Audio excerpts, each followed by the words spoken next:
Hello again, and welcome to First Christian Church Adult Fellowship Bible Study. We continue in our study of the Old Testament books found in the Apocrypha. Our class is currently studying Maccabees, and this is the third lesson in Maccabees, First Maccabees that is, and it will cover chapter 2. Bible scholars often identify chapter 2 as some title similar to the history of Mattathias. He was the father of the Maccabees, or patriarch of this Maccabees clan, and the initial leader of the formal revolt that occurs at this time, that is so-called Maccabean Jewish revolt, against the Seleucid king Antiochus IV and his Jewish cooperators. Mattathias' name means hammer, and he is of the lead priestly line, that is, of the 24 priestly lines, his line is number 1, but he has been sidelined from those duties by the Seleucid king, prohibiting Jewish practices, that is, the whole Jewish religion, upon death, and a new religion, a Greek religion, has been imposed on Judah. We discussed that last week. The new Seleucid Greek/Assyrian king Antiochus IV has prohibited on death any worship of Judaism and set up his Gentile religious cult in the Second Temple of Jerusalem. A portion of his army, plus the Jewish police, which are also now reinforced by local Jewish people, the so-called Hellenized Jews, who have joined them and are favorable towards them. But Mattathias is extremely devout to the ancestral religion of Israel and the Jews. So he leaves Jerusalem and returns to his ancestral home range near the town of Modin. Many devoted Jews did the same, that is, going to their various areas, as well as some joining Mattathias, but others go elsewhere. By the way, this is the same event that triggers the formation of the Qumran community of the Dead Sea Scrolls infamy. Scholars report a common thread among these groups that splinter off at that time is that they usually refer to themselves as preserving the ancestral religion, often using the terms seekers of righteousness or seekers of light or seekers of right and justice. They are all rebelling for religious freedom. Mattathias has 5 sons: John, surnamed Gaddik; Simon, or Simeon, called Thassi; Judas, called Maccabeus; Eleazar, called Avion; and Jonathan, called Aphus. Is recorded in chapter 2, verses 7 through 13, his original reaction. And let me read that. And Mattathias says, "Alas, why was I born to see this, the ruin of my people, the ruin of the holy city, and to live there when it was given over to the enemy, the sanctuaries given over to the aliens. Her temple has become like a person without honor. Her glorious vessels have been carried into exile. Her infants have been killed in her streets, her youth by the sword of the foe. What nation has not inherited her palaces and has not seized her spoils? All her adornment has been taken away. No longer free, she has become a slave. and see your holy places,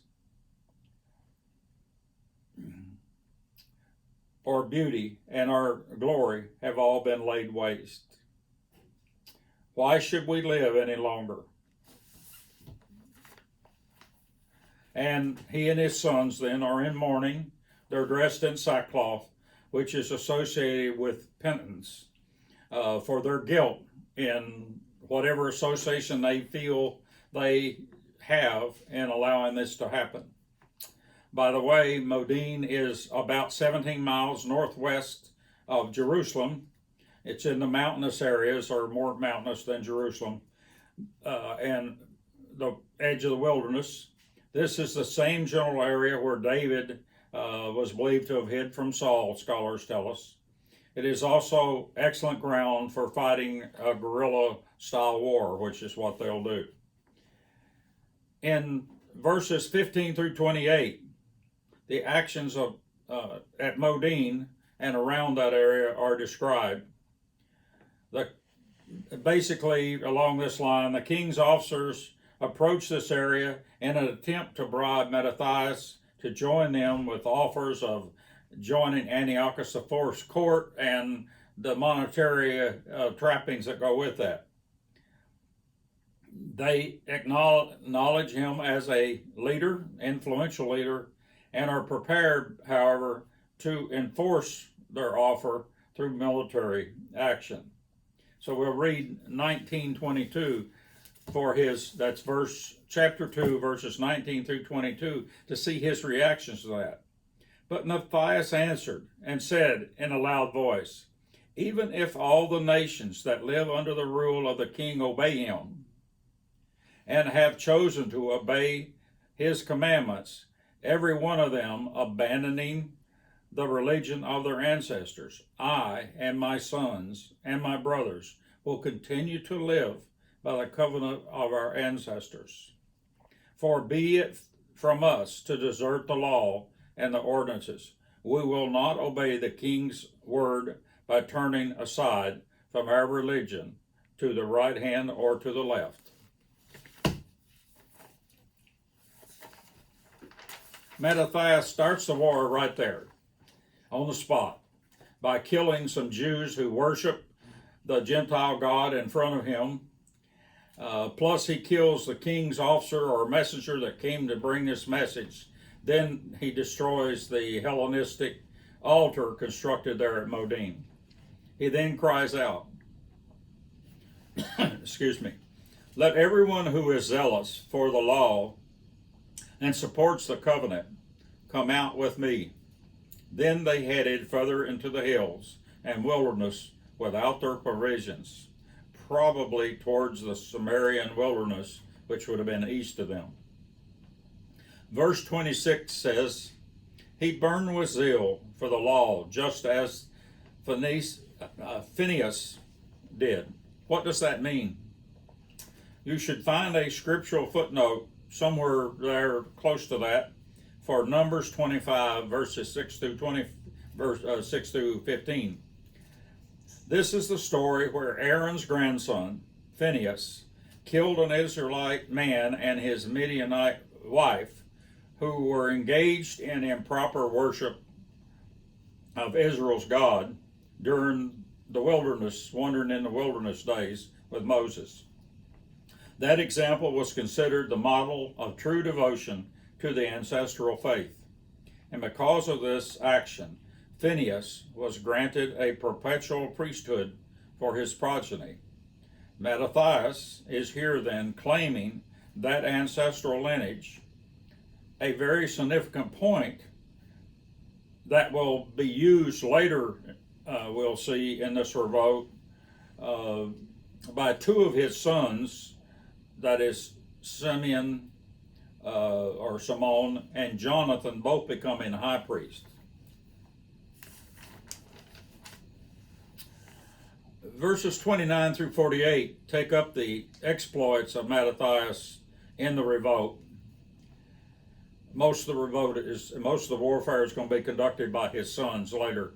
But after all, this is a civil war. Remember this, because many Jews have supported the new religion, that is the Greek religion that's been brought in and that rule, while the Maccabees and others have voted against that. Many Jews are fighting on both sides. But historians said that most Jews early on just tried to go into hiding and wait it out. But the Greeks would have none of that and hunted them down, massacred them on the site, men, women, children, and livestock, no discretion.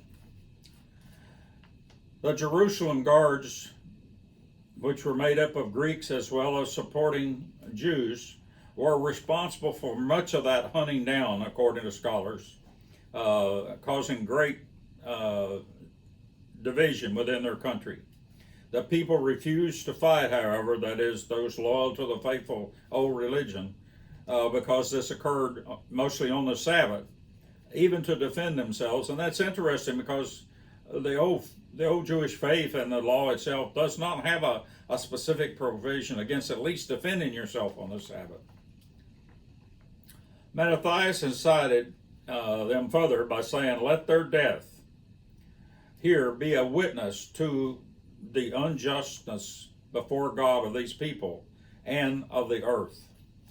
This triggered a warrior clan called the Hasidians to join this clan.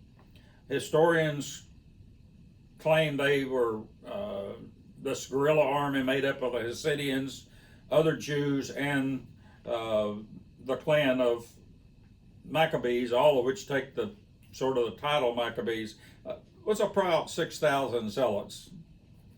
They fought a hit and run style guerrilla campaign and defeated the Seleucid Greek renegades and sinners, as they call them, over the next 2 or 3 years. They destroyed all the religious altars and trappings of the Greek religion in the area. Furthermore, since many Jewish boys had not been circumcised during the reign of this Antiochus III, during that 3-year period before the revolt occurred, then they were circumcised by the Maccabees on site as soon as they were found. Scholars greatly debate who these Hasidians were, other than that they were willing fighters and were pro-ancestral religion. Some link them, however, to the Essenes, which material from the Dead Sea Scrolls Qumran community shows that the Essenes are responsible for that community. Others argue they are a subgroup of Pharisees.